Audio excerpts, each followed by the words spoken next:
Welcome to Haptic and Hue and the start of a new season of podcasts, this time called Threads of Survival. My name is Jo Andrews and I'm a handweaver, interested in what cloth tells us about ourselves. I'm standing in the middle of London, on the edge of the city's financial district, in an area called Spitalfields, on the corner of Brick Lane and Fournier Street, in front of a very plain brick building. These days it's the Jama Masjid Mosque, but you can always peel back the layers of history in London, and we find that before it was a mosque, it was a synagogue, serving the Jewish community that fled here from Russia and Eastern Europe in the 19th and 20th centuries. And then if you peel back another layer, we discover that this was first built as a church in the 1700s by the French Huguenots. In Spitalfields, the community settled here and they were skilled weavers. They were the first people in the world to be called refugees.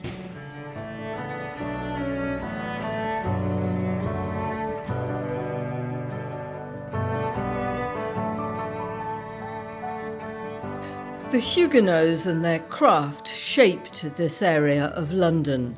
It was because of these draw-loom weavers that Spitalfield silk became a byword for elegance and fabulously patterned and intensely coloured silk cloth in the 18th and early 19th centuries.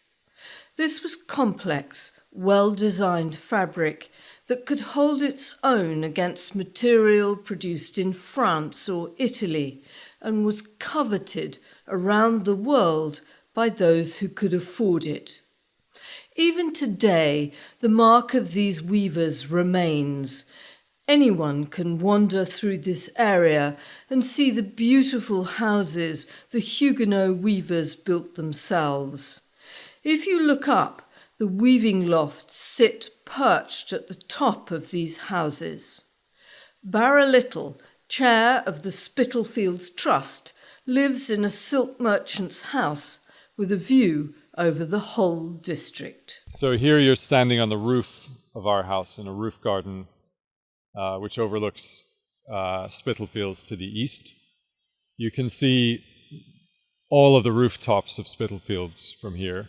This house is the tallest in the neighbourhood, so we're looking down on the weavers' houses built between the 1720s and 1750s. To my left is a row of houses on Wilk Street, all of which have weavers' lofts at the top of the house. And across from us, you can see the rooftops of Fournier Street, which is a mix of early and later Georgian houses. There are mixes of houses which are very much in the shape they were in when the Huguenots left, and houses which have been changed over the years to accommodate new owners. It always amazes me, the looms are so heavy and they're getting them right up to the top of these houses, but then I suppose there was absolutely no electricity or nothing like that, so they had to do it. You had to be up at the top to get the lights. You're sitting here in a cold day, but with absolutely gorgeous sunshine, and you can see the advantage of being up here to catch the rays and extend your day. These houses, in some ways, are fragile, but they are built with enormous internal beams, and so they would have been well able to handle the weight of a loom at the top of the house. But as much as they made a success of their lives in London, the Huguenot weavers weren't in the city by choice. They were forced migrants, and this episode is about how they became refugees and what they made of it. Their influence, not just on London and not just on cloth, has been profound. Nearly half of all US presidents have Huguenot ancestry. In many ways, they stand for the best of what migration brings a society. And in current circumstances, this is so much more than the dry and forgotten history of centuries ago. There is something profound in the story of the Huguenots, and there are many parallels that show us a light along the path in the anxious days in which we find ourselves, even when stories have dark beginnings, as this one does.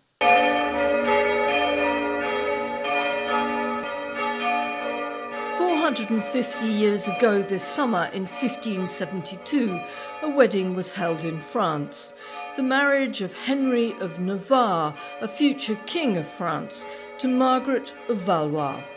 It should have been a cause for celebration, but instead it triggered Catholic mob violence, which resulted in the deaths of thousands of French Protestants and their families across France. Known as the St. Bartholomew's Day massacre, it set off the first wave of Protestant Huguenots fleeing to Amsterdam, Germany, Switzerland and Britain. Tessa Murdoch, who has Huguenot ancestry herself and published a book last year on Huguenot refugee art and culture, explains who they were. They were French followers of the Protestant reformer and theologian Jean Calvin, whose dates are 1509 to 1564. The French Protestants came from all over France.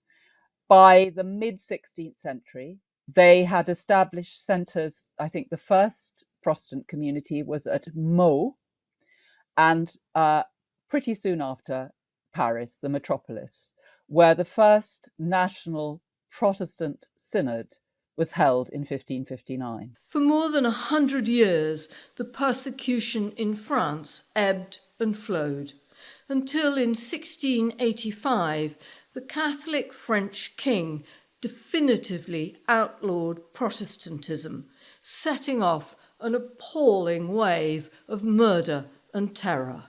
Well, interestingly, the persecution of the Huguenots builds up during the 1670s. So one of the most sort of vicious campaigns was the dragonnade, the billeting of soldiers on Protestant families who forced their host to convert, ate them out of house and home, and destroyed their furnishings. If caught attempting to leave France, Huguenot men were sentenced to a lifetime's penal servitude as galley slaves. So again, this resonates with the whole development of awareness of slavery.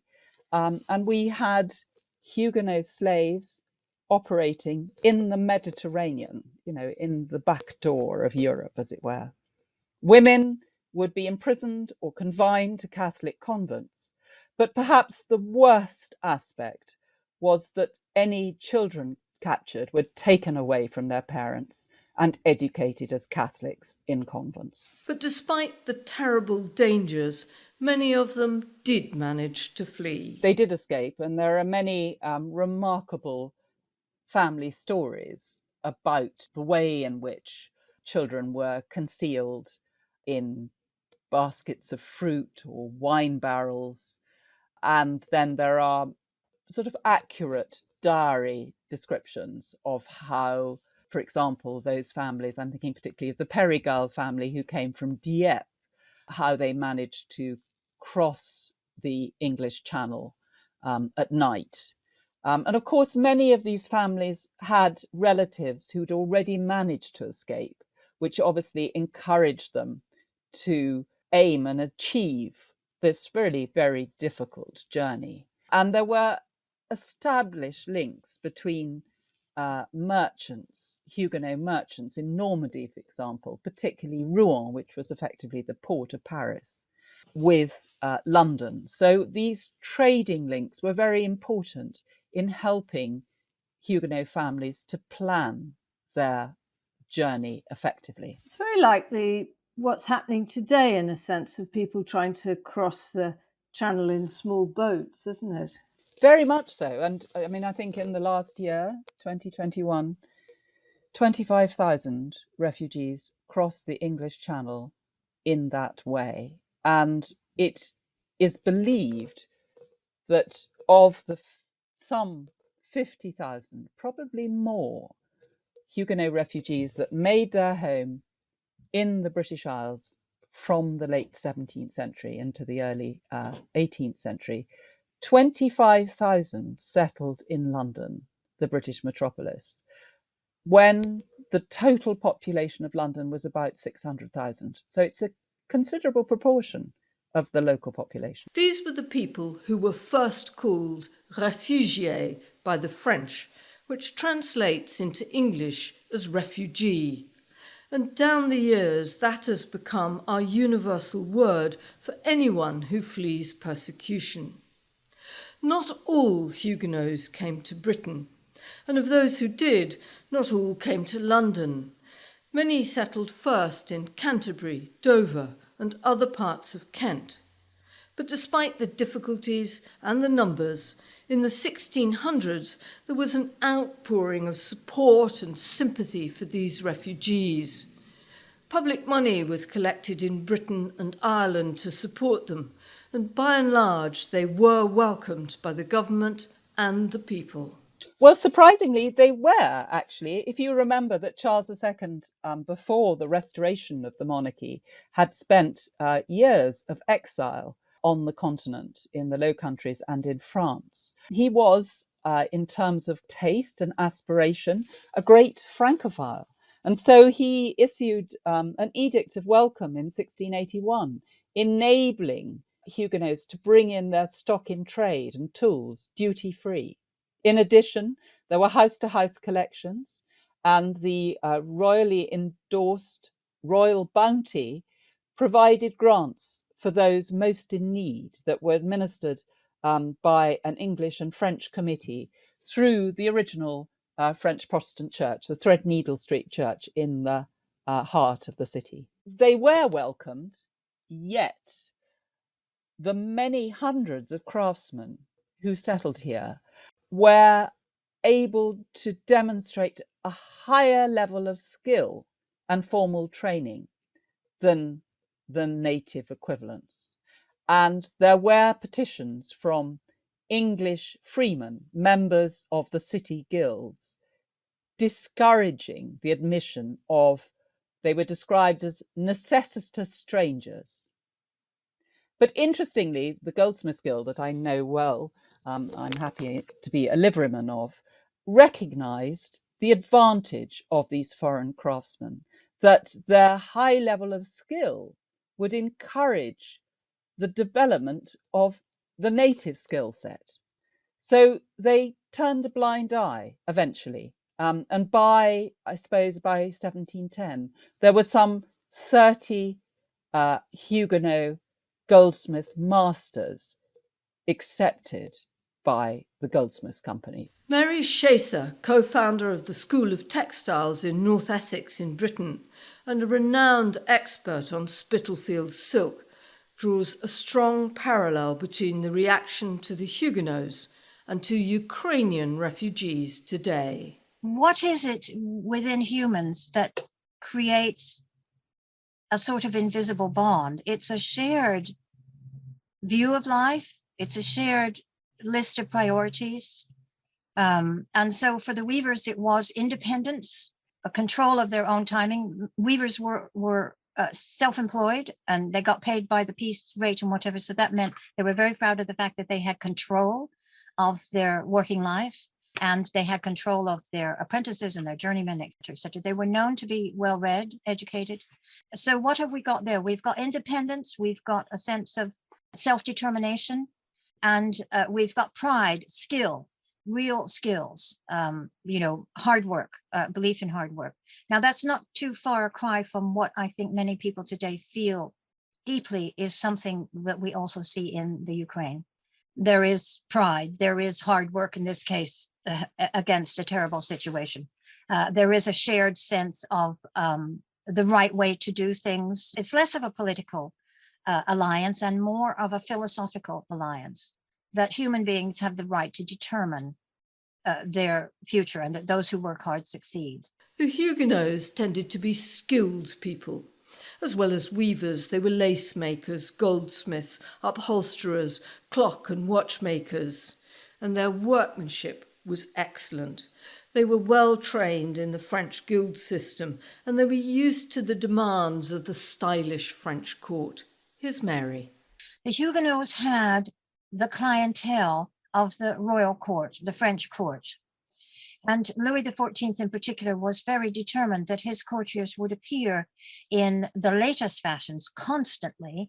Many say so that he kept them without funds to raise an army against him. That might be conjecture, but there is some logic behind that. And so they had the clientele, and that's always what counts in this story.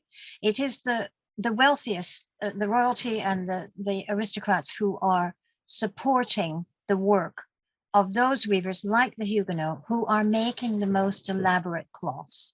And so amongst those elaborate cloths, which were not commonly made, there was silk weaving already in Britain from the 16th century, but not brocades and not the very thick, scrunchy sort of cloths. They're called padoisoires. So not the kind of things that essentially were requirements for attending the French court. And so they brought those skills with them, and that's really what made the difference in the way the trade in Spitalfields began to be defined. And in weaving, they transformed what Britain could produce and changed the nature of what was available to those who could afford it. So what defines the Spitalfields work is that they're working with silk. And silk is the finest of fibers. So you can really draw with a silk on a loom, and it has to be a draw loom. And the draw loom was what the Huguenots really had extreme experience with because of their work for the court. So what did they look like? Well, they changed in fashion, of course, through time, but extraordinary lace-like patterns, floral patterns, big, hefty, elaborate Baroque patterns before that. When we get into the middle of the 18th century, the English do begin to develop a style that's recognizably their own. That's the Rococo style of very accurate, botanically drawn, light, little bouquets and sprigs and meanders of flowers and leaves. And so the ground is left without much evident patterning, but when you look at it really closely, you can see this really skilled use of the fact that the draw loom can maneuver every thread, and you see really subtle single colored patterns, damask patterns, little textures, things like that. So in a candlelit room, these gowns with these lovely single colored textured surfaces would have glistened as the cloth moved. So they were enticing and they demanded attention. And that, of course, is what makes them perfect for court aristocratic occasions. These fabrics took London, then Britain, and then America by storm. Everyone wanted it, even in small pieces, enough for ribbons on your hat or a waistcoat if you were a man. But to afford a whole dress in Spitalfields silk, you had to have deep pockets, although you might get one second-hand. Essentially, if you could get it, you would wear it. It was the pattern that was setting the fashion rather than the shape of the garment. And so these were gifted by royalty and aristocrats. They were gifted either to, cousins or a poor aunt or to their lady-in-waiting. And they often then went into the marketplace as secondhand cloths. Mary says Spitalfields silk changed the way dresses were made. It was so expensive that no one wanted to cut into it, but instead the dress was constructed round the silk. Starting from the 1680s when the Huguenots arrived, their construction changes very little in that what they do is preserve entire lengths of cloth in the construction. There isn't a lot of tailoring that kind of cut. You have lengths. The cloths are about 21 inches wide, and you have lengths as in the sack back, where it's just big pleats at the neck, and then it flows down all the way to the floor. Now that means that what you're doing is also walking with your bank account on your back, because that silk still has a value.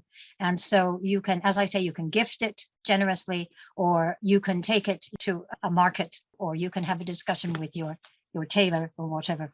So they had several lives. And it's the magnificent Natalie Rothstein, the scholar now no longer with us, who was able to establish that, because she's the one who studied every extant design for Spitalfields cloths, and was able to establish, went round the world and could point to a garment that had a provenance of, say, 1756 and say, no. But that pattern was designed in 1734, and I can show you the design for it, you see. So, that really amplified what we understand about the provenance, the lifespan of these cloths, because silk is long lasting. Its strength is, its tensile strength is stronger than steel. So as long as you're kind to it, it has a long life. And that's part of that unconscious value that's carried through this aristocratic circle and then filtering down. This community over generations achieved enormous success. Often using mercers, cloth merchants as middlemen, Spitalfields acted as a magnet for other weavers of non-Huguenot descent who married into the families and continued the craft. It's also because of the complexity of Spitalfields silk that we begin to see the first emergence of weave designers. Centuries and centuries of tradition, and still to this day, is that the weaver is a designer. You think about, handweavers and that sort of thing, that they're designing things. But really what we're talking about is a very subtle, almost invisible expression of the coming of the Industrial Revolution. It's about the division of labor. You get the development of the wealth of the master weavers and the mercers. And it's the master weavers who purchase the designs, sometimes on behalf of the mercers. Sometimes the mercers themselves purchase the design and put it to the master weaver that they're working with. And then that design is translated. It has to go through a complex process of being drawn out onto squared paper. And then the loom has to be tied up in order to lift as per the design. And that can take 2 weeks, 3 weeks, 4 weeks, 5 weeks. It depends on how complex the design is. And that's a specialist skill. And so those exercises, if you like, begin to separate out in the way that Industrial Revolution does create skill-specific enterprises. One of the people who we know first took up that opportunity was a Huguenot weaver called James Lemon. He was apprenticed in Canterbury, but moved up to Spitalfields. Now, the Canterbury tradition still, that is late 17th century, was designer weaver. And then we watch it moving. And so what survives, the reason we know about James Lemon is it's his designs that survive. And we know that he wasn't necessarily always weaving them himself. And then you get to Anna Maria Garthwaite, who must have understood the loom, because you can't design. It's not like designing for print. Even today, really, you can't design a complex weave without understanding the weave structure. But she then is, if you like, the first designer for Spitalfields. And she moves to Spitalfields specifically to pursue that work. Anna Maria Garthwaite was an extraordinary figure. Born in 1688, the daughter of a vicar with no Huguenot heritage, she was drawn to Spitalfields with her widowed sister, and defying every stereotype of the day, earned her living as an independent woman. She designed more than 1,000 patterns and was influential in creating a recognisably English style of silk design based on floral motifs and botanical drawings, and she was clearly a shrewd businesswoman. The Huguenots didn't only deal in silk, they also had a profound impact on another yarn, linen. Louis Crommelin, a Huguenot born in northern France to a family of flax growers, came to Northern Ireland in the late 1600s, and with the support of the King and Queen, instituted a system for processing and weaving linen, as well as training local apprentices in how to produce high-quality woven linen. He is regarded as the father of the Irish linen industry. And Huguenots have had an impact round the world. Here's Tessa. The Huguenot Society published a roll of the Huguenots settled in the United Kingdom, which lists 500 Huguenot names, but also illustrates coats of arms for the leading Huguenot families, including the Bosanquets, the Bouveries, the Casanots, the Champions de Crespigny's, Chevalier, de Boulay, Ligonier, Lefroy, Luard, Magendie, Martineau, Papillon, Romilly, and Vignol families. And if you want to find out more and whether your name is a Huguenot name, there are Huguenot museums today in Berlin, in Rochester, Kent, adjacent to the French hospital, in Paris, the Society for the History of French Protestantism library and collection, in the Cevennes in France, and in USA at historic Huguenot Street, New Paltz, upstate New York, which claims to be the oldest continuously inhabited street in North America. And of course, in South Africa, there's the Huguenot Museum in French Hook. And there are Huguenot societies in Australia, in America, in France, and in Germany. No fewer than 21 American presidents have Huguenot ancestry, including Joe Biden. Paul Revere of the famous Midnight Ride was a Boston goldsmith of Huguenot descent. Davy Crockett, Joan Crawford, Daphne du Maurier, Laurence Olivier, Simon Le Bon, Charlize Theron, Henry Longfellow, Gustave Fabergé, the dizzying list goes on of those with ancestors who survived the persecution of the Huguenots. Back in Spitalfields, as soon as the railways came and weaving began the transition from craft to industry production, the Huguenots started to depart, although they did not leave weaving. They took their businesses out of London and set up thriving enterprises in places like Sudbury in Suffolk and Macclesfield in Cheshire, some of which survived into this century. With their departure, the noise of looms was heard no more, and Spitalfields rapidly became a Victorian slum, although its days of textile production were not quite over. Here's Barra Little of the Spitalfields Trust. So Spitalfields declined quite quickly, and these houses became houses for multiple families crammed into these spaces, and stayed that way. There were waves of migrants. Huguenots moved out of Spitalfields. There was, in the 19th century, a big influx of Jewish migrants. And so this neighborhood, which had been really dominated by Huguenot residents, became almost entirely Jewish.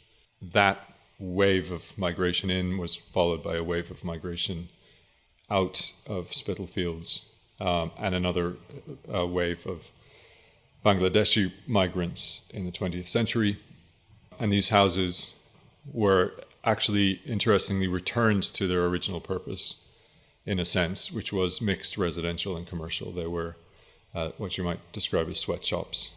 This room was full of weaving equipment to make T-shirts and the like when it was first restored.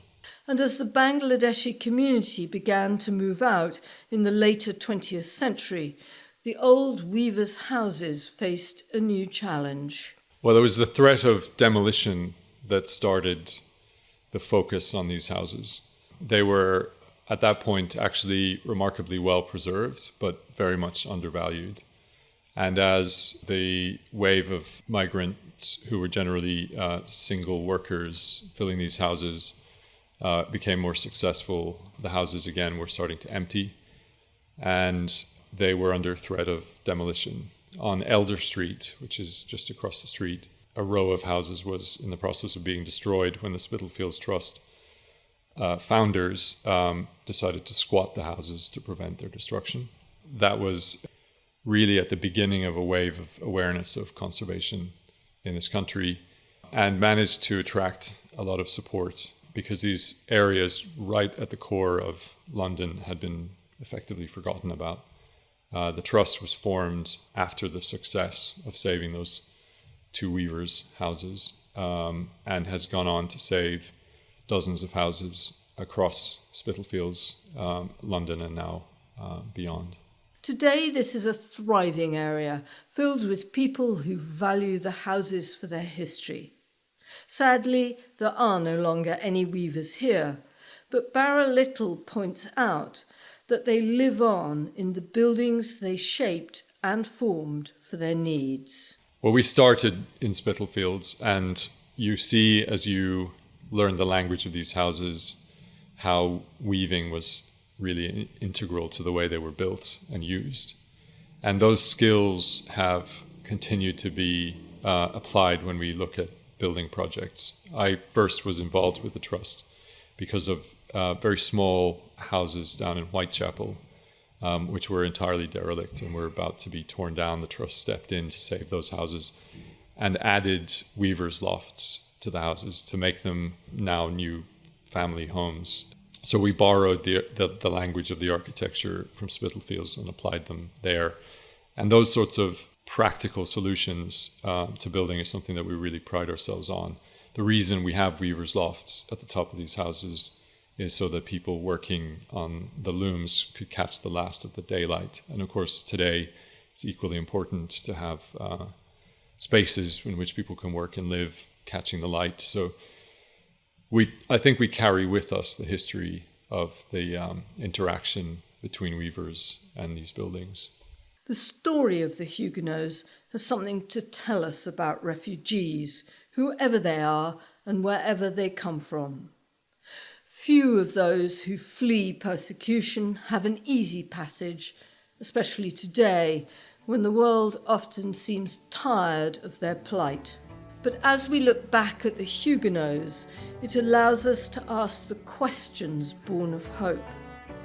Can we see today's refugees not just as victims, but ask as well, what do they bring us, and what will they contribute to our societies in the future?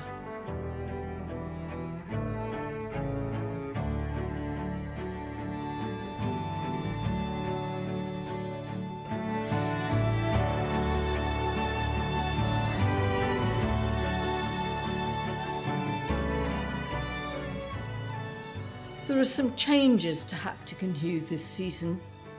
Episodes will now be uploaded on the first Thursday of every month and will continue throughout the year with a short break in the summer. This is to give us the chance to explore more widely and to research some topics that we don't know so well. But Haptic and Hue remains me, a hand weaver with a microphone, Bill Taylor, the editor and producer with a laptop, and you, the fantastically supportive listeners who bring us ideas and support this podcast via Buy Me a Coffee.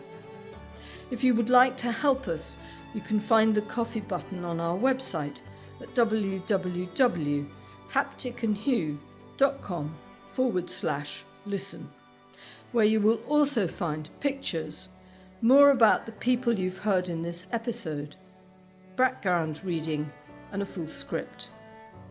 Thank you for listening this time, and I'll leave you with an extract from a poem called Home by the British Somali poet Wusan Shure.